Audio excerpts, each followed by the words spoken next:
जय शेरा वाली माँ की, जय दुर्गा जी की, जय माता रानी की। ओम काली ओम काली ओम काली। आज नवरात्र का दूसरे दिन ब्रह्मचारिणी देवी का प्रथमो अध्याय प्रारंभ करने जा रही हूँ। कल मैं नहीं पढ़ पाई थी क्योंकि मेरी तबीयत बहुत डाउन थी। जय माता रानी की, जय शेरा वाली माँ की। सुयथ और समाधि नामक वैश्य दोनों साथ साथ मेघा मुनि के सेवा में उपस्थित हुए और उनके साथ यथा योग न्यायानुकूल विनयपूर्ण बर्ताव करके बैठे। तत्पश्चात वैश्य और राजा के कुछ वार्तालाप आरंभ किया। राजा ने कहा, भगवान, मैं आपसे एक बात पूछना चाहता हूँ, जो बताइए। मेरा चित्त अपने अधीन न होने के कारण वो बात मेरे मन को बहुत दुख देती है। जो राज्य मेरे हाथ से चला गया है और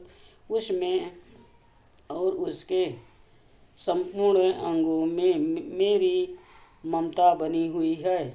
मुनि श्रेष्ठ, ये जानते हुए भी कि वो अब मेरा नहीं है, अज्ञानी को भांति मुझे उनके लिए दुख होता है। ये क्या है? इधर ये वैश्य भी घर में अपमानित होकर आया है। इसके पुत्र स्त्री और भृत्यों ने इसे छोड़ दिया है। स्वजनों ने इसका परित्याग कर दिया है, तो भी यह उनके प्रति अत्यंत हार्दिक स्नेह रखता है। इस प्रकार यह तथा मैं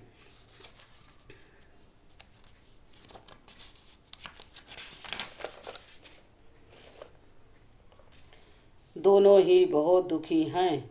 जिसमें प्रत्यक्ष दोष देखा गया है, उस विषय के लिए भी हमारे मन में ममता जनित आकर्षण पैदा हो रहा है। महाभाग इस हम दोनों समझदार हैं, तो भी हम में जो मोह पैदा हुआ है, ये क्या है? विवेक शून्य पुरुष की भांति मुझ में और इसमें भी यह मूढ़ता अप्रत्यक्ष दिखाई देती है। ऋषि बोले, महाभागे, विषय मार्ग का ज्ञान सब जीवों को है। इसी प्रकार विश्व भी सबके लिए अलग अलग है। कुछ प्राणी दिन में नहीं देखते और दूसरे रात में ही नहीं देखते, तथा कुछ जीव ऐसे हैं जो दिन और रात में भी बराबर ही देखते हैं। यह ठीक है कि मनुष्य समझदार होते हैं, किंतु केवल वह ऐसे नहीं होते। पशु पक्षी और मृग आदि सभी प्राणों समझदार होते हैं। मनुष्यों की समझ भी वैसी होती है जैसे उन मृग और पक्षियों की होती है, तथा जैसे मनुष्यों की होती है, वैसे ही उन मृग पक्षी आदि की होती है। यह तथा अन्य बातों में प्राय दोनों में समान ही है। समझ होने पर भी इन पक्षियों को तो देखो, ये स्वयं भूख से पीड़ित होते हुए भी महेश वंश बच्चों की चोंच में कितने चाव से उनके दाने डाल रहे हैं। नर श्रेष्ठ, क्या तुम नहीं देखते कि ये मनुष्य समझदार होते हुए भी लोक बेबस अपने किए हुए उपकार का बदला पाने के लिए पुत्रों की अभिलाषा करते हुए, यद्यपि उन्हें सब में समझ की कमी नहीं है, तथापि वे संसार की स्थित जन्म मरण की परंपरा बनाए रखने वाले भगवती महामाया के प्रभाव द्वारा ममतामय भंवर से युक्त मोह के गहरे गर्त में गिराए गए हैं, इसलिए इसमें आश्चर्य नहीं करना चाहिए। जगदीश्वर भगवान विष्णु की योग निंद्र रूपा जो भगवती माया महामाया हैं, उन्हीं से ये जगत मोहित हो रहा है। वह भगवती महामाया देवी ज्ञानियों के भी चित्त को बलपूर्वक खींच कर मोह में डाल देती हैं। वह ही इसे संपूर्ण चराचर जगत की सृष्टि करती हैं तथा वह ही प्रसन्न होने पर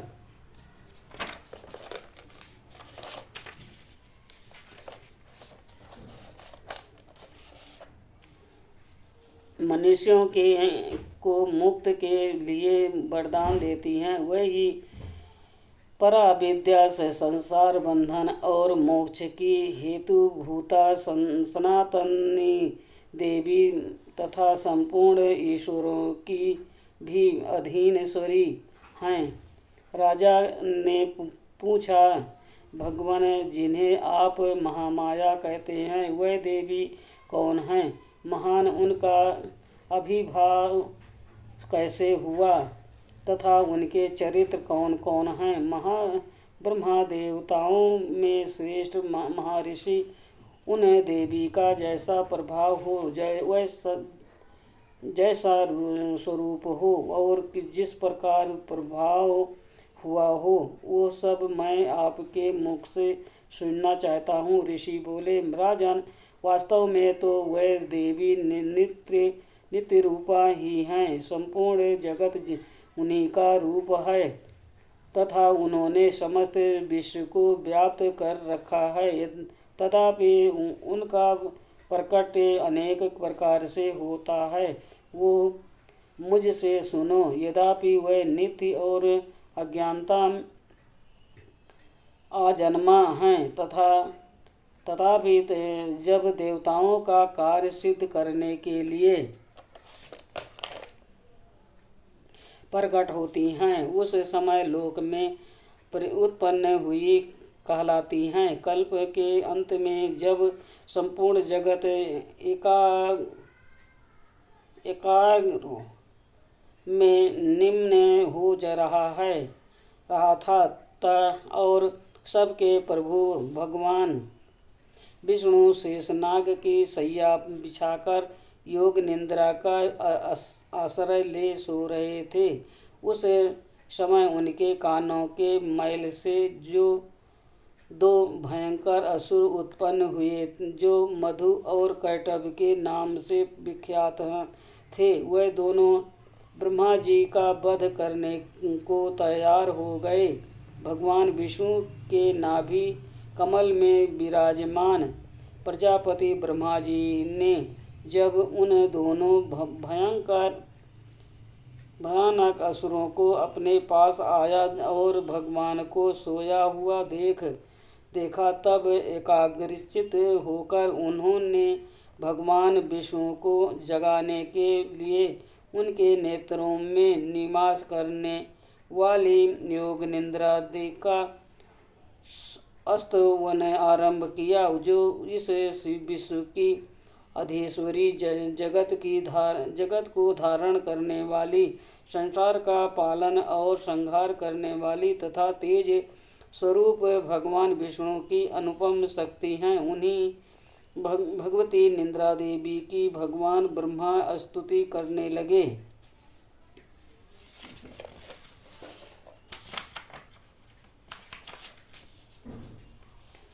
ब्रह्मा जी ने कहा, देवी तुम्हें स्वाहा, तुम्ही स्वधा और तुम्ही वष्टकार हो। स्वर भी तुम्हारे ही स्वरूप है। तुम्ही जीवन दायिनी सुधा हो।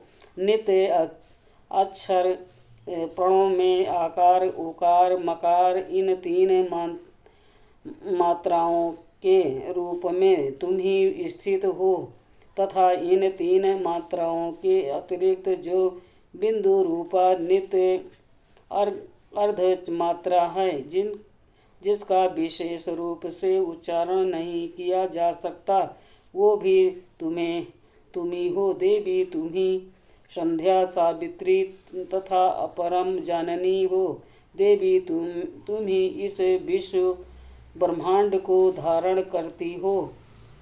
तुमसे ही इस जगत की सृष्टि होती है, तुम्ही से इसका पालन होता है और सदा तुम्ही कल्प के अंत में सबको अपना ग्राम बना लेती हो।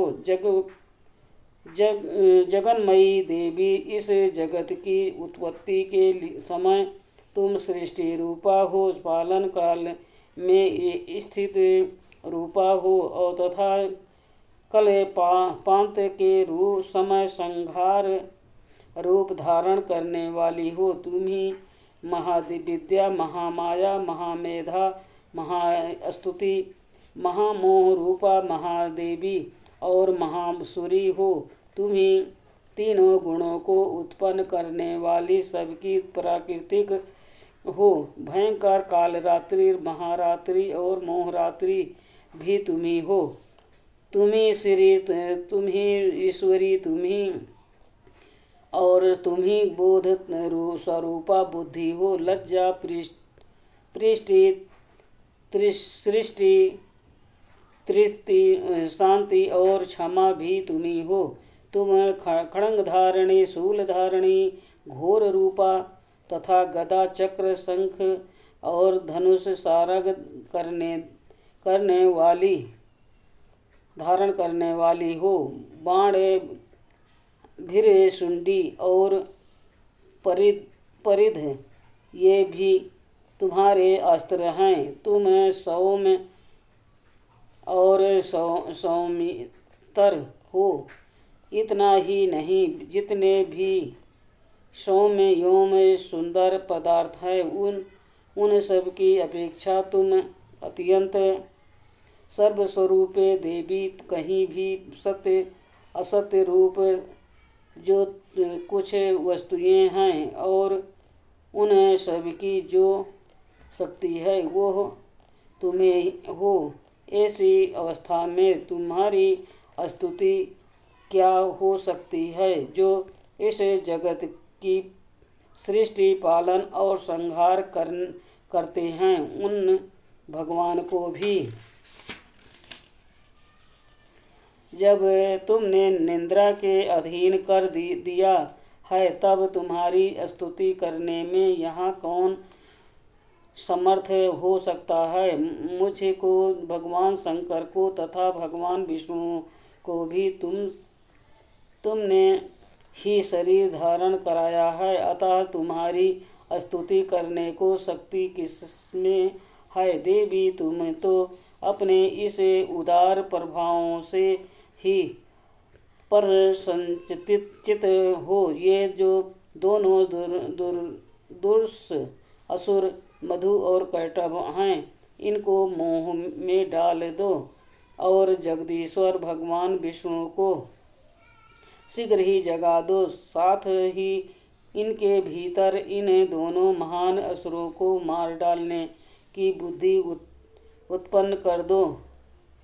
ऋषि कहते हैं, राजन, जब ब्रह्मा जी ने वहाँ मधु और कैटभ को मारने के उद्देश्य से भगवान विष्णु को जगाने के लिए तपोगुण की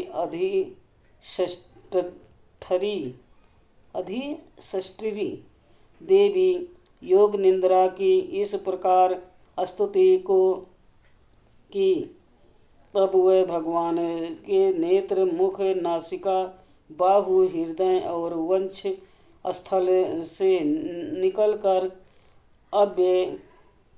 अव्यक्त जन्मा ब्रह्मा जी की सृष्टि के समक्ष खड़ी हो गई।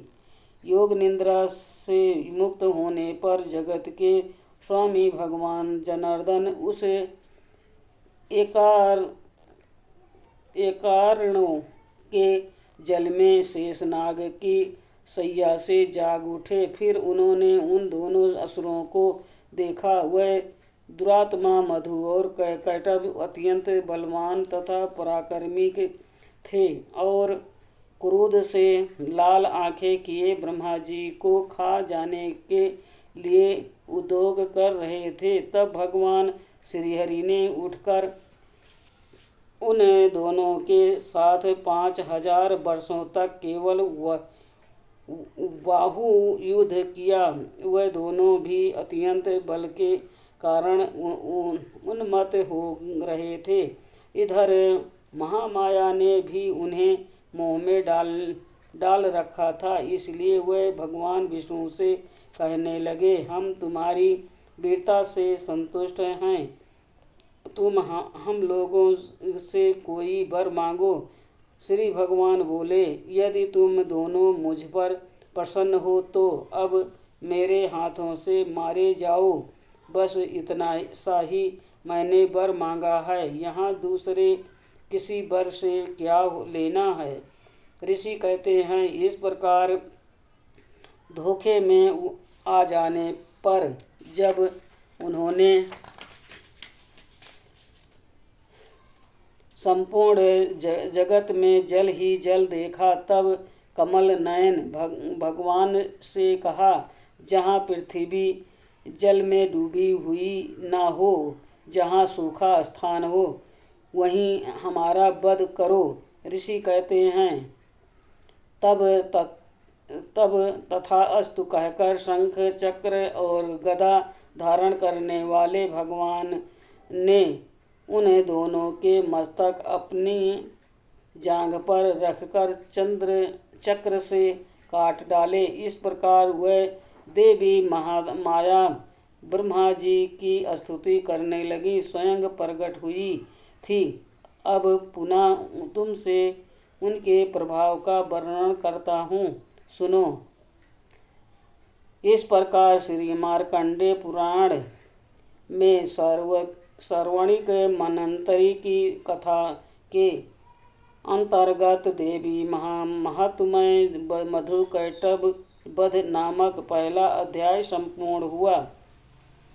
जय हो शेरा वाली माँ की, जय दुर्गा माता की, जय शेरा वाली। जो दुर्गा सप्तशती पढ़ रही हूँ, भूल चूक हुई हो माफ़ करना, माता रानी।